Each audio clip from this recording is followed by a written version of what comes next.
Hello दोस्तों, welcome back to my new video. सबसे पहले डिस्क्लेमर देना चाहूंगा कि इस वीडियो को प्योरली एजुकेशनल पर्पस के लिए ही रिकॉर्ड कर रहा हूं। मैं कोई भी बाई या सेल का रिकमेंडेशन इस वीडियो के माध्यम से मैं आप लोगों को नहीं दे रहा हूं। आज इस वीडियो में हम लोग टोटल 3 स्टॉक्स के बारे में बात करेंगे। देखिए, ट्यूसडे मार्केट बंद है एंड इसी वीक में फ्राइडे को भी मार्केट बंद रहेगा, मतलब कि अब और सिर्फ 2 ट्रेडिंग सेशन बचे हुए हैं, उसके बाद वीक एंड हो जाएगा।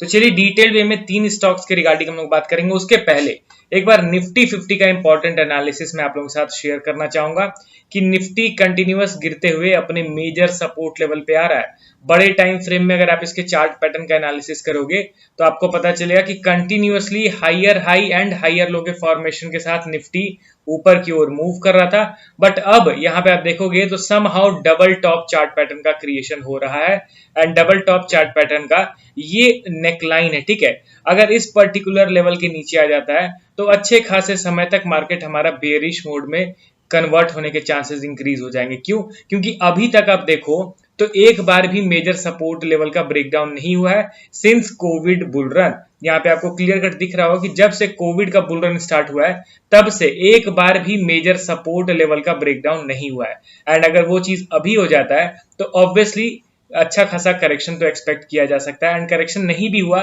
तो अंडर परफॉर्मेंस तो स्टॉक में या फिर मार्केट में तो जरूर देखने को मिलेगा। तो चलिए, निफ्टी 50 अभी क्वाइट बेयरिश है बट अपने मेजर सपोर्ट लेवल पे धीरे धीरे गिरता हुआ पहुंच गया है। थोड़ा सा कॉशियस होकर इन स्टॉक्स का एनालिसिस करेंगे क्योंकि बाजार अभी बेरिश मोड में है। तो चलिए, पहला स्टॉक हमारे लिस्ट में आपके सामने है डिक्सॉन टेक्नोलॉजीज लिमिटेड। करंटली अगर देखा जाए तो ये स्टॉक ट्रेड कर रहा है 9673 के लेवल पे with last trading session 3.45% downfall.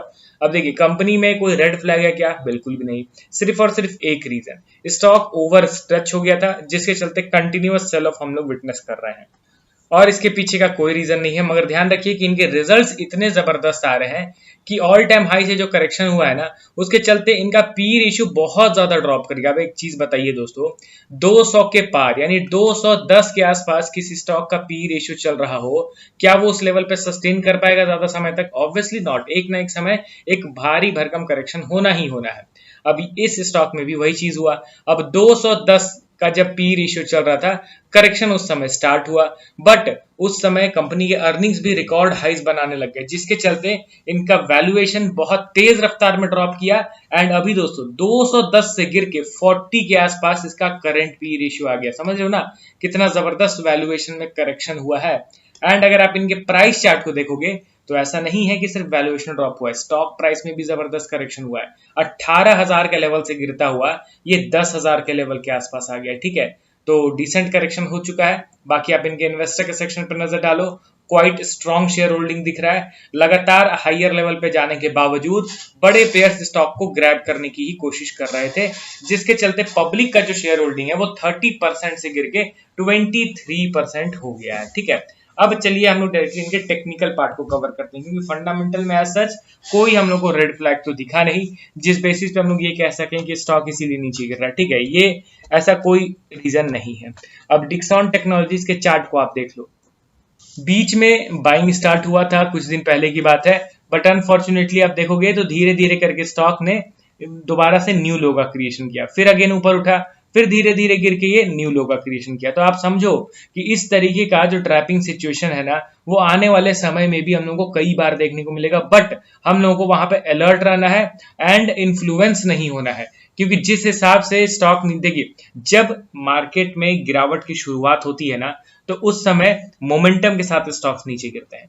But वही स्टॉक जो अच्छा खासा नीचे गिर चुके रहते हैं ना उनमें फिर वोलेटिलिटी इंक्रीज हो जाता है। वोलेटिलिटी इन द सेंस कि स्विंग्स बड़े बड़े बनने लग जाते हैं, बाइंग स्पाइक्स फ्रीक्वेंटली क्रिएट होने लग जाते हैं। तो आपको ध्यान रखना है कि अभी तक जब गिर रहा था तो लगातार नीचे गिर रहा था, कहीं पे भी हम लोगों ने तो बाइंग करा नहीं। बट अचानक से बाइंग स्पाइक्स जब लोअर लेवल से क्रिएट होने स्टार्ट हो जाते हैं तो उसमें भी आपको बाइंग नहीं करना है। समझ रहे हो ना?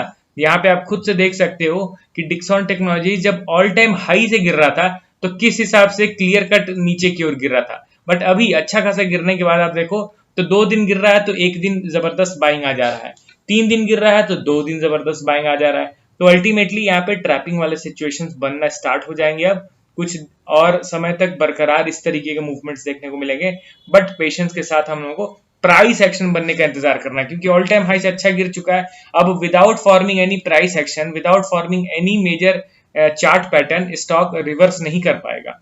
तो आराम से रिलैक्स रहना है एंड जल्दबाजी नहीं करना है। अगला स्टॉक हमारे लिस्ट में आपके सामने है दीपक नाइट्राइट लिमिटेड। जो एनालिसिस हम लोगों ने किया था उसके अकॉर्डिंगली ही स्टॉक मूव कर रहा है, ये एक बढ़िया बात है हम लोग का। अब दीपक नाइट्राइट को करेंटली देखा जाए तो 4.3% का डाउनफॉल हुआ था, 1287 के लेवल पे ये ट्रेड कर रहा है। अब इस स्टॉक को आप थोड़ा ध्यान से देखिए। नो डाउट इनके रिजल्ट्स तो बहुत खराब आ ही रहे हैं, जिसके चलते ऑल टाइम हाई से इतना करेक्ट होने के बावजूद इनका पीई रेशियो अभी भी अर्निंग के ऊपर ही है। मतलब कि अर्निंग पर शेयर जो है 80 से गिर के अभी 25 के आसपास आ चुका है। मतलब पिछले 5 साल में सबसे लोएस्ट अर्निंग कंपनी अब पेश कर रही है। तो ऑब्वियसली करेक्शन तो होना ही था, एंड ऐसा नहीं कि सिर्फ दीपक नाइट्राइट में करेक्शन हो रहा है इनके अर्निंग में, इनफैक्ट ज्यादातर केमिकल कंपनीज अभी स्ट्रगल कर रहे हैं, ठीक है। एंड अगर आप इनके इन्वेस्टर के सेक्शन पर नजर डालोगे तो यहाँ थोड़ा बहुत होप क्रिएट हो रहा है कि नहीं भाई, खराब परफॉर्मेंस इनके फाइनेंशियल्स में होने के बावजूद बड़े प्लेयर्स एग्रेसिवली स्टॉक को खरीद रहे हैं, जो थोड़ा सा हम लोग को होप देता है। पब्लिक का शेयर होल्डिंग 28% से गिर के 21% हो गया इस अंडर परफॉर्मेंस मार्केट के दौरान, एंड बाकी के शेयर्स डीआईज ने एग्रेसिवली बाई किया है। 15% से बढ़ के डीआई का शेयर होल्डिंग 23% हो गया, ठीक है, जो कि एक पॉजिटिव अपडेट है। एंड अब अगर दीपक नाइट्राइट के चार्ट को देखा जाए तो कोई स्ट्रेंज मूवमेंट नहीं हो रहा है दोस्तों, ये तो एक्सपेक्टेड था। जिस दिन स्टॉक ने मेजर सपोर्ट का ब्रेकडाउन करा उसी समय हम लोगों ने समझ लिया कि नहीं भाई, स्टॉक तो अच्छा खासा नीचे गिरेगा, एंड आप देखोगे तो उसके बाद से अच्छा खासा कंटिन्यूअस करेक्शन हो रहा है। अब इसके मेजर सपोर्ट लेवल के बारे में अगर बात करूं तो एक पॉइंट आप ध्यान रखिए कि एक सर्टेन लेवल आएगा जहां पे स्टॉक गिरना रुक जाएगा, बाइंग होना बंद हो जाएगा, एक ही लेवल पे कंसोलिडेट करता रह जाएगा। तो जब उस तरीके का बिहेवियर हो तब आप समझ लेना कि अब इसको डेली ट्रैक करने की जरूरत है, एंड जब तक वैसा बिहेवियर नहीं होता है इसको इग्नोर करना है, क्योंकि अभी के टाइम पे बेयरिश पैटर्न एक्टिवेट करके नीचे की ओर गिर रहा है, तो यहाँ पे इंस्टेंट रिवर्सल तो होने से रहा। तो इसलिए डेली एनालिसिस अभी के टाइम पे दीपक नाइट्राइट में नहीं करने की जरूरत है। कब करना है डेली एनालिसिस, वो भी कंडीशन मैंने आप लोगों को एक्सप्लेन कर दिया। अगला और लास्ट स्टॉक हमारे लिस्ट में आपके सामने है, बेवरेज इंडस्ट्री से बिलोंग करता है, कंपनी का नाम है वरुण बेवरेजेस लिमिटेड, करेंटली 384 के लेवल पे ट्रेड कर रहा है। ध्यान दीजिए, दीपक नाइट्राइट ने अपने सपोर्ट को तोड़ा तो हम लोग बेयरिश हो गए। ठीक वैसा ही प्राइस एक्शन बीबीएल के स्टॉक में भी तो बना है ना। बीबीएल के चार्ट को आप यहाँ पे देखो तो आपको पता चलेगा कि ये भी अपने इंपॉर्टेंट सपोर्ट लेवल का ऑलरेडी ब्रेकडाउन कर चुका है। तो बीच में वोलेटिलिटी क्रिएट होगा जरूर, बट उसमें हम लोगों को बुलिश कंसीडर स्टॉक को नहीं करना है। अभी ये सपोर्ट तोड़ के नीचे गिर रहा है, एंड अगला कौन सा सपोर्ट लेवल रहेगा, कहां पे बाइंग करना वैल्यूएबल रहेगा, तो दीपक नाइट्राइट में जो स्ट्रेटेजी मैंने आप लोगों को एक्सप्लेन करा, how to identify support level, तो वो स्ट्रेटेजी ही वीबीएल में भी अप्लाई होगा, क्योंकि ये भी अपने मेजर सपोर्ट को तोड़ के नीचे गिर रहा है, दीपक नाइट्राइट भी मेजर सपोर्ट को तोड़ के नीचे गिर रहा है। तो वहां पे वही एक कंडीशन होगा, बिफोर रिवर्सल उस तरीके का ही प्राइस एक्शन आपको मिलेगा देखने को, ठीक है। तो चलिए मिलता हूँ नेक्स्ट वीडियो के साथ, ओके देन बाय बाय।